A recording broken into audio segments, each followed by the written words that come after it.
Hello बच्चों, आज मैं आपको रोटी की महक नाटक का कथासार बताऊंगी, जिसके लेखक सुभाष पंत जी हैं। यह कहानी समाजशास्त्री विश्लेषण की मांग रखती है। कहानी का नायक छविनाथ है, जो आज की आदमखोर सभ्यता का शिकार है, जो भूख से व्याकुल एक रोटी के लिए मारा मारा फिरता है, लेकिन 48 घंटे बीतने के बाद भी उसे रोटी नहीं मिलती है। इन परिस्थितियों से पार पाने के लिए नायक के पास दो विकल्प शेष बचते हैं। पहला है भीख मांगना, दूसरा है चोरी करना। भीख मांगने की कलात्मक बारीकी उसे नहीं आती है। निश्चय ही मांगना एक कलात्मक खूबी है, जो किसी के अंदर संवेदनाएं जगाकर दूसरे की जेब तक पहुंचती है।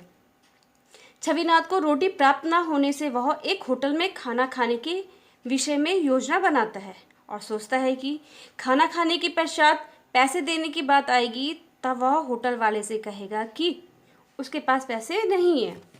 तब होटल वाला ज़्यादा से ज़्यादा उसे गाली देकर या जूठे बर्तन साफ करवाएगा। नायक इन्हीं सभी बातों को लेकर अपने को तैयार करता हुआ होटल में जाने की कोशिश करता है, लेकिन गेट पर उपस्थित दरबान उसे बाहर भगा देता है। वह भूख से व्याकुल हो कुछ आगे ही चलता है, तब उसे बेकरी दिखाई देती है और वह वहाँ से डबल रोटी चुराने की योजना बनाकर जैसे ही अलमारी का कांच तोड़कर डबल रोटी चुराता है, तभी उसे बेकरी का मालिक देख लेता है और उसे पकड़ने के लिए शोर मचाकर उसके पीछे पीछे दौड़ता है, लेकिन अत्यधिक मोटापा होने के कारण वह उसे पकड़ नहीं पाता है। रोटी की महक एक ऐसे आदमी की कथा है जिसका महीने भर का गुजारा एक जोड़ी जूते की कीमत के बराबर है और जो रोटी की अदम्य आकांक्षा काज खाने को मजबूर है।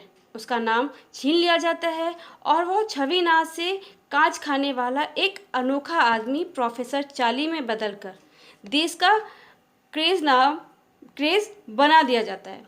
दुनिया की तमाम सुख सुविधाएं उसके कदमों में रहती है। टिकट लगाकर जगह जगह उसके प्रदर्शन करके पैसे बटोरे जाने लगते हैं, लेकिन रोटी जो मनुष्य की पहली आवश्यकता है वह नहीं दी जाती है।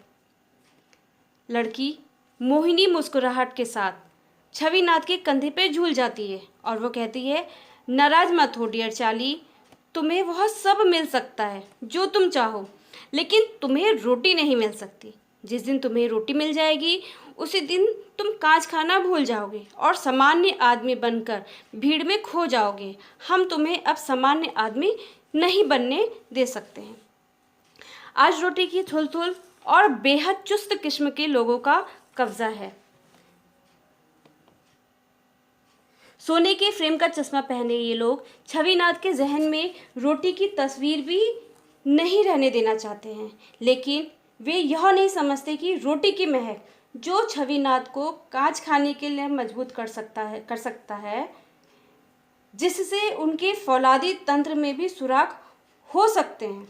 छविनाथ अपने कमरे की लोहे की सलाखें खाकर रोटी के लिए उन अमीर बाप बेटी की कैसे भाग निकलता है। अतः कहा जा सकता है कि समाज में रोटी के लिए संघर्ष करने वाले व्यक्ति को रोटी न मिलने पर वह कुछ भी कर सकता है। वह चोरी कर सकता है, कांच खा सकता है, यहाँ तक कि लोहा खाने तक का असंभव कार्य भी कर सकता है।